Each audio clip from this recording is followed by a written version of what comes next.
Welcome back to PASC 2024 and our summary of highlights from the Mini Symposium. Joining me here I have Jack Atkinson from Cambridge, and you organized the Mini Symposium on interfacing machine learning with physics. Tell me more about it. Why is this important? So I suppose my background is more in the numerical modeling for climate models and weather prediction models. But more recently, we're seeing a lot of kind of machine learning techniques that people want to use in conjunction with these more traditional numerical-based approaches. And doing so brings a number of different challenges with it. And so we've been doing some work to think about these. But this is not just a problem sort of unique to climate science or weather prediction. There's also a lot of other areas, sort of materials modeling and electronic structure, that also are looking to utilize some of these techniques. So I thought it'd be good to gather people together. But machine learning is taking over everything, right? Do we even need the physics anymore? So I think it's a tricky question, and I always, from my domain, try and say, think about weather forecasting and think about understanding the weather. So if you want to produce a weather forecast, we don't necessarily need to understand how we get the answer, we just need the most accurate answer.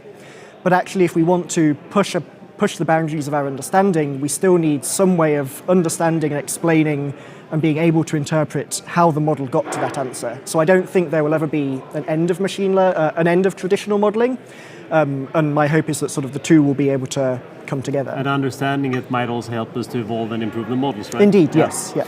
So, in the Mini Symposium, you had 4 free talks and a panel. Was there anything specific you learned? So interestingly for me was the Hussein's talk on materials modeling, because a lot of the stuff we've seen so far is people trying to train neural networks and then deploy neural networks within other models, whereas he was talking much more on kind of the Bayesian side of machine learning.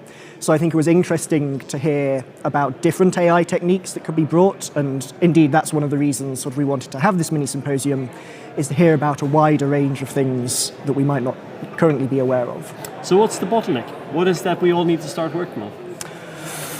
Oh, there's a lot. So I think where we're particularly concerned at looking at things is in terms of interfacing these models that are traditionally developed in perhaps Python, that's the machine learning models, to the sort of very traditional numerical models that are in these languages such as Fortran or C, C++.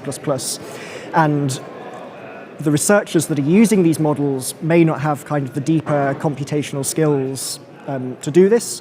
And so from the software point of view, we're quite keen to improve that, facilitate that.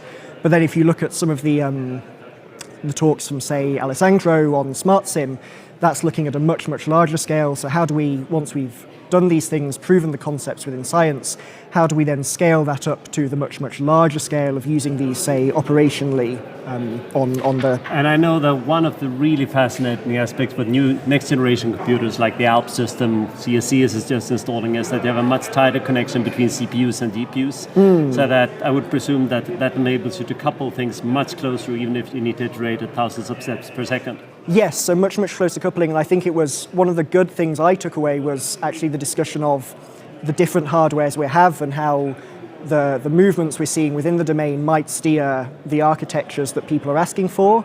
But at the same time, we can't leave behind computers that were installed last year. We still have to be able to run things and do science on those. It is certainly good if they have a longer time span than 12 months. Yes. So, any call to action? What should we all do, in particular in this field, but in computing in general, over the next 12 months until we meet again? So I think it would be great to see people taking away some of the new techniques they might have come across here, or some of the new tools, and going away and developing, but looking particularly at keeping the science within the machine learning and looking at how we can use explainable techniques to understand and drive forward our scientific understanding. Thank you so much. Excellent, thank you. Keeping the science in machine learning sounds like a great conclusion. Thank you for following us.